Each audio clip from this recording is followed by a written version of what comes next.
I'm not going to lie to y'all. DJ Durkin was impressive.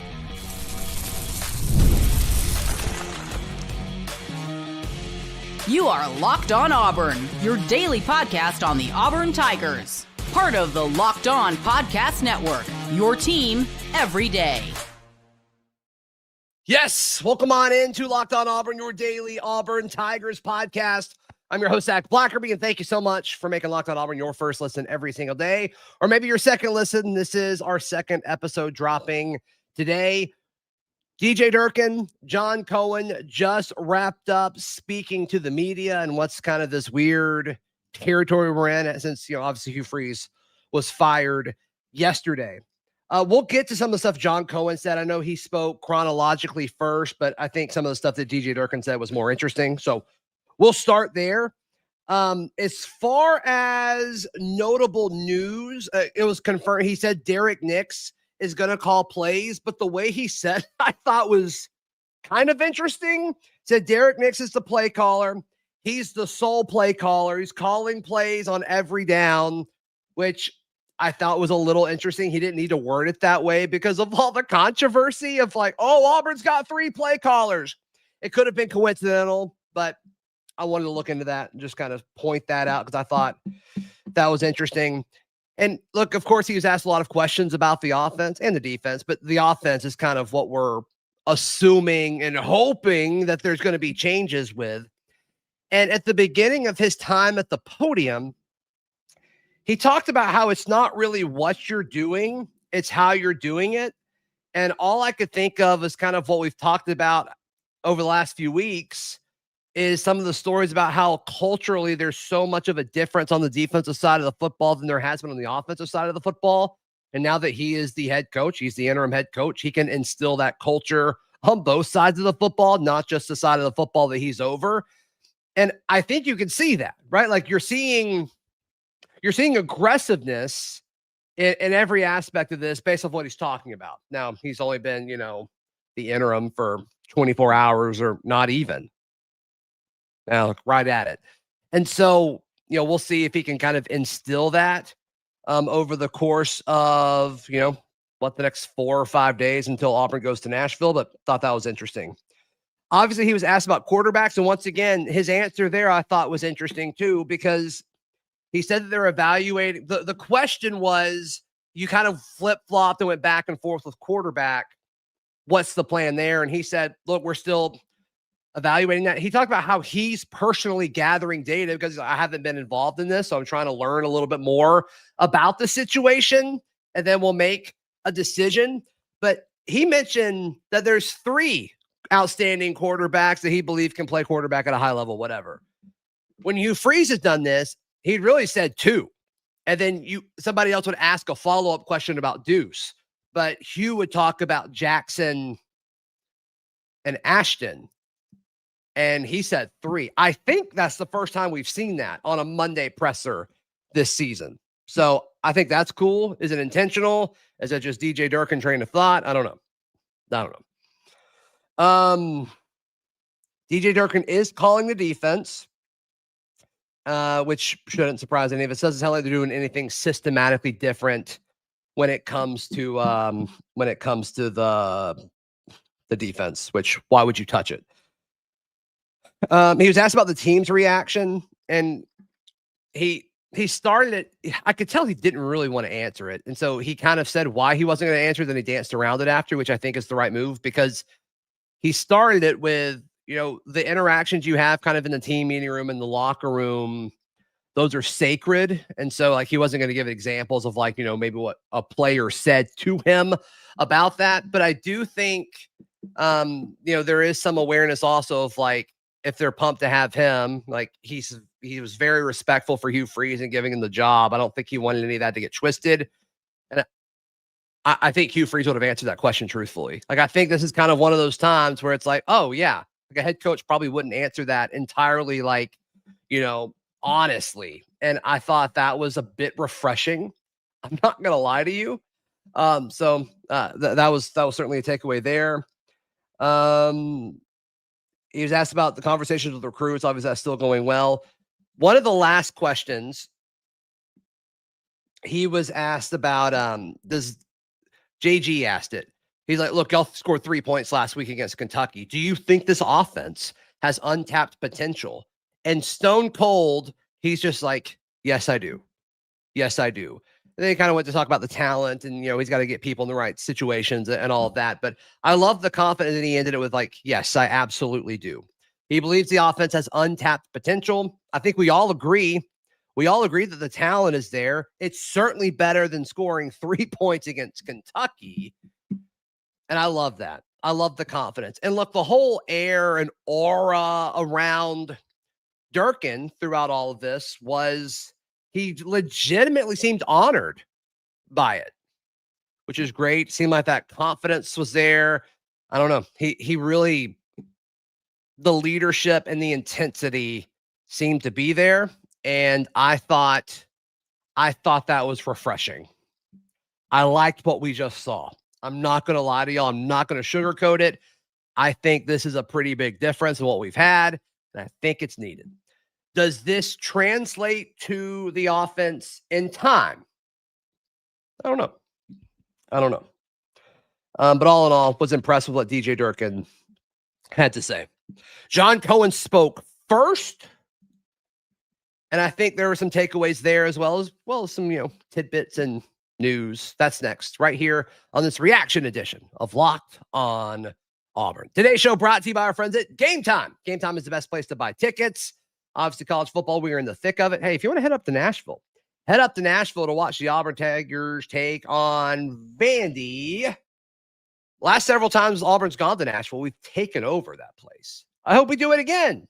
And you can do that for the best price possible and with absolute ease by going to our friends at Game Time. Game Time is the app that gives the advantage back to fans. It's the easiest way to score last-minute tickets at the best prices with no surprise fees. What you see is what you pay. So take the guesswork out of buying tickets with Game Time. Download the Game Time app, create an account, use code LOCKEDONCollege for $20 off your first purchase. Terms apply. Again, that's promo code LOCKEDONCollege for $20 off. Swipe, tap, ticket, go. Download the Game Time app today. Today's show also brought to you by our friends at FanDuel. FanDuel is America's #1 sports book. Right now, your first $5 bet, if it hits, you can get $300 in bonus bets to use across the app. I've got 2 lines for y'all just to think about. Auburn football. Auburn is a 7.5-point underdog on the road against Vanderbilt. But tonight, Auburn takes on Bethune-Cookman in Neville Arena. Auburn a 24.5-point favorite. According to our friends at FanDuel, do with that what you will. Right now, FanDuel, once again, giving new customers $300 in bonus bets if that first $5 bet hits. So head to FanDuel.com and sign up to play your game with FanDuel, the official sports betting partner of the NBA. Thank you so much for making Locked On Auburn your first listen every single day. All right, so we went over what DJ Durkin said, and now let's go into John Cohen.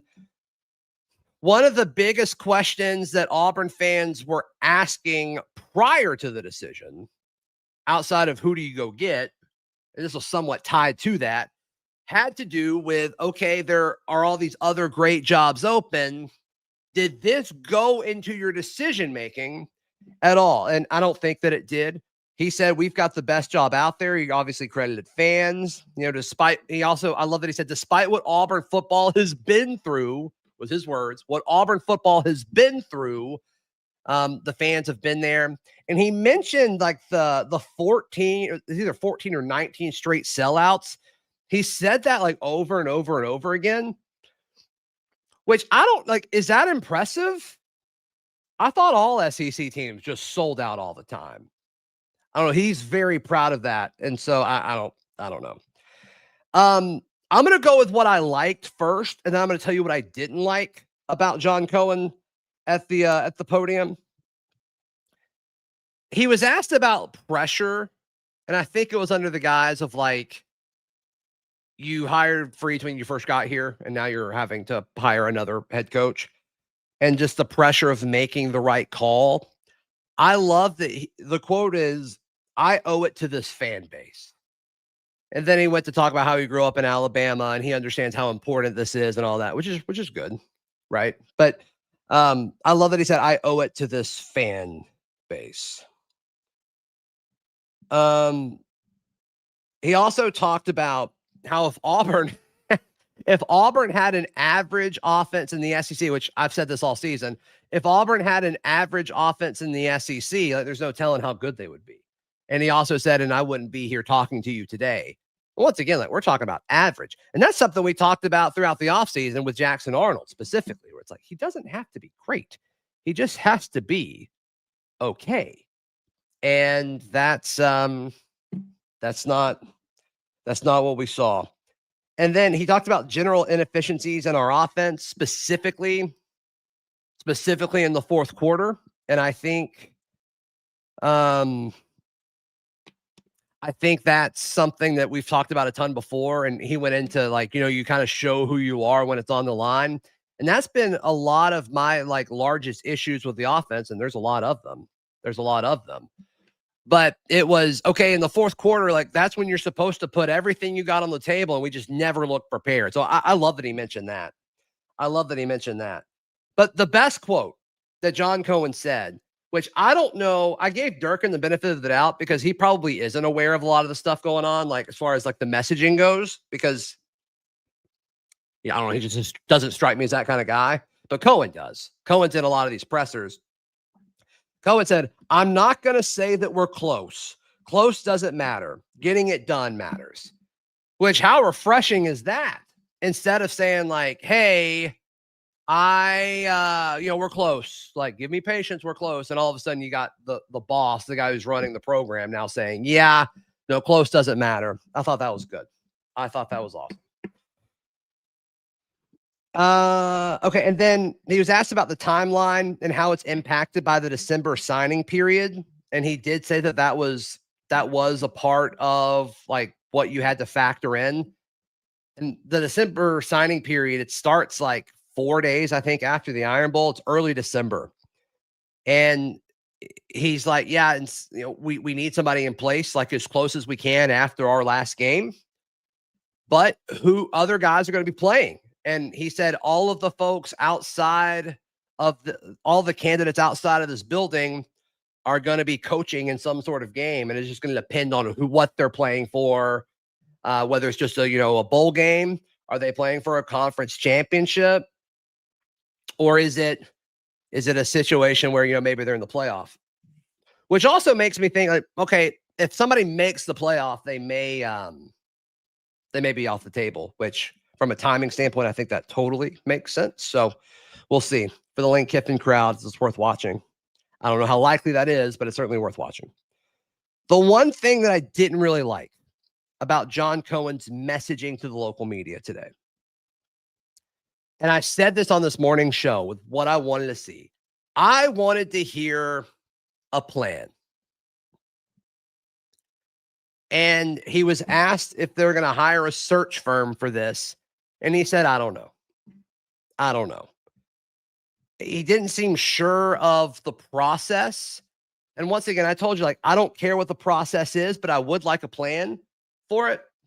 And sure, there's a chance that he's just not telling us. That's fine. I wish he wouldn't say, I don't know. Like, don't deliberately lie. I'm not criticizing him. I'm just kind of speculating, trying to play both sides here. But I didn't love that there wasn't just some, like, clear plan, or like saying, yeah, we're going to put a committee together, but I'm going to lead it. It's going to be my call. Like, I don't have any issue on that. At all. He did say that he's going to talk to folks that are, like, high up in college athletics, and they're going to look at the numbers and the data and the analytics and all that. Like, that's fine. That's okay. That's fine. The only other note that I have down here was he said that there will be other staff changes. And then he said that there has been some made at this present moment, but more are coming. And I think it was Justin Hokanson tweeted that they were told that those staff changes were off the field, not on the field. So take that for what it's worth. So those are my takeaways, guys. It's a new era here at Auburn. Please like the video, please subscribe, and we will see you later tonight. Daryl and I will go live as soon as Auburn basketball is done taking on Bethune-Cookman. So please make sure you're subscribed, whether you're watching on YouTube or tuning in on audio. We appreciate it a ton. We'll see you next time. This has been Locked On Auburn.